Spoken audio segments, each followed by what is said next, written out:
I only have 4 minutes, but fuck it, I'm going to bring up Hans Zimmer. So, so do I get a forever? So I'm always going to get approved for one-on-ones now, purely because I introduced you to Hans Zimmer. Yes, that's how it works. Right, I'm out. Yeah, I don't need anything else today. No, I think you've got an infinite number of one-on-ones later to get whatever questions you want. I like. You know what's funny? It's you never, as an outsider, because I'm just a movie fan, you never get to see that first interaction of like two extremely talented artists like meeting for the first time who like clearly admire each other's work.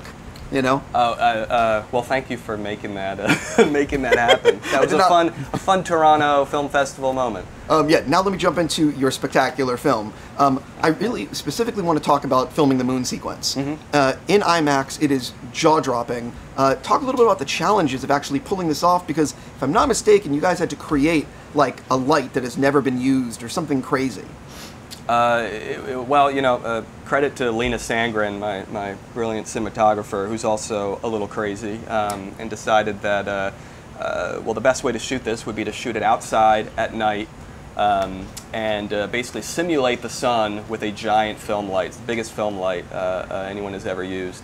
So we shot it at we found this rock quarry outside Atlanta, which Nathan Crowley, our production designer, and his entire team sculpted into the lunar surface, basically. So we spent several nights there shooting.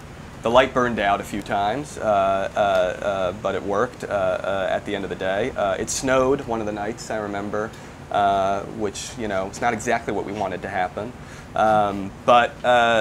You know, with all the stops and starts, we still managed to get something, I think, pretty cool in the camera there.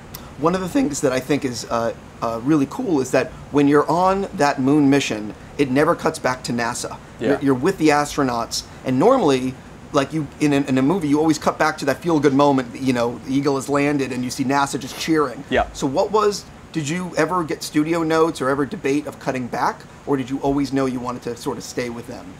We always knew we wanted to stay with them. I mean, it felt like that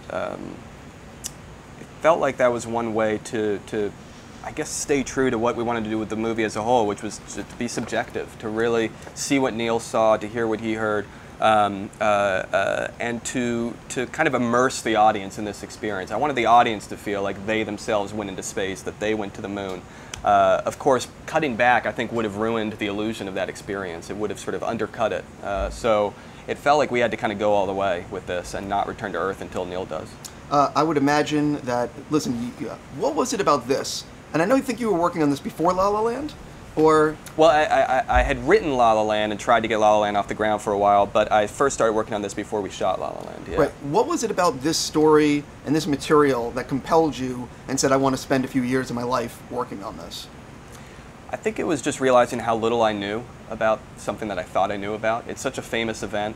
Neil is such a famous individual, but just starting to read Jim's book, Jim Hansen's book that the movie's based on, I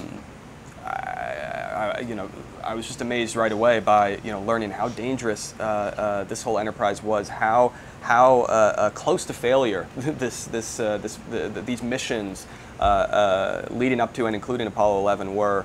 The sacrifices that Neil and Janet and their whole family had to make. I think it just opened my eyes. It made me realize that there was a version of this story that we could tell that would be fresh, that was not sugar-coated, that would kind of strip away the mythology a little bit and look at the real reality that I think is even more heroic. And maybe, as we were talking about, take the audience themselves on the ride, make them feel like they were going into space with these individuals.